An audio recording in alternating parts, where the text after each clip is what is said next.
இப்போ நம்ம வந்து எம்சிக்யூவில் ஃபர்ஸ்ட் கொஷின் பார்க்க போகிறோம். If cos alpha plus beta is equal to 0 then sine alpha minus beta can be reduced to அப்படின்னு சொல்லிட்டு கேட்டிருக்காங்க.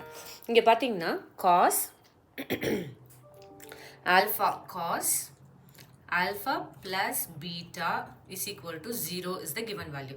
இங்கே பாருங்கள், இப்போ இந்த இடத்துல நமக்கு என்ன தெரியுதுன்னா காஸ் சம்திங் இஸ் 0ங்கிறது ஒரு டெஃபினட் வேல்யூ நமக்கு கொடுத்துட்டாங்க.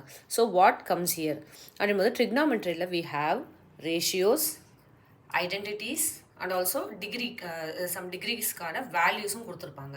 ஸோ இங்கே நம்ம வந்து அந்த டிகிரிக்கான வேல்யூ தான் நம்ம இங்கே அப்ளை பண்ண போகிறோம். ஸோ cos what is 0 அப்படின்னு பார்த்தீங்கன்னா cos 90 degree is 0 அப்படின்னு நமக்கு தெரிஞ்சிருச்சு. அதை நம்ம இங்கே அப்ளை பண்ண போகிறோம்.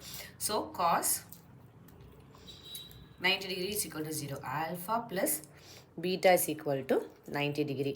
ஓகேங்களா? ஸோ நம்ம என்ன கண்டுபிடிக்க சொல்லியிருக்காங்க அப்படின்னா sin alpha minus beta. So sin alpha minus beta can be reduced to அப்படின்னு சொல்லிட்டு நம்மகிட்ட கொஷின் இருக்குது.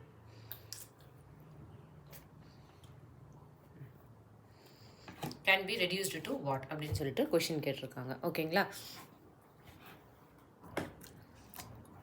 நவ் இந்த இடத்துல வந்து இது இன்னும் நம்ம வந்து ஆல்ஃபாக்கான வேல்யூவை இங்கே நம்ம சப்ஸ்டியூட் பண்ணணும்னா இன்னும் நம்ம சிம்பிஃபை பண்ண முடியும். So alpha is equal to 90 minus beta.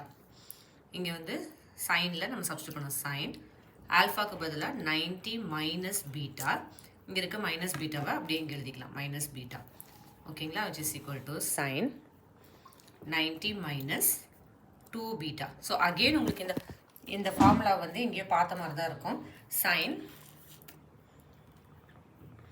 90 minus theta is equal to cos theta அப்படின்னு படிச்சிருப்பீங்க இல்லையா? ஸோ அதை தான் இங்கே நம்ம அப்ளை பண்ண போகிறோம். Cos 2b.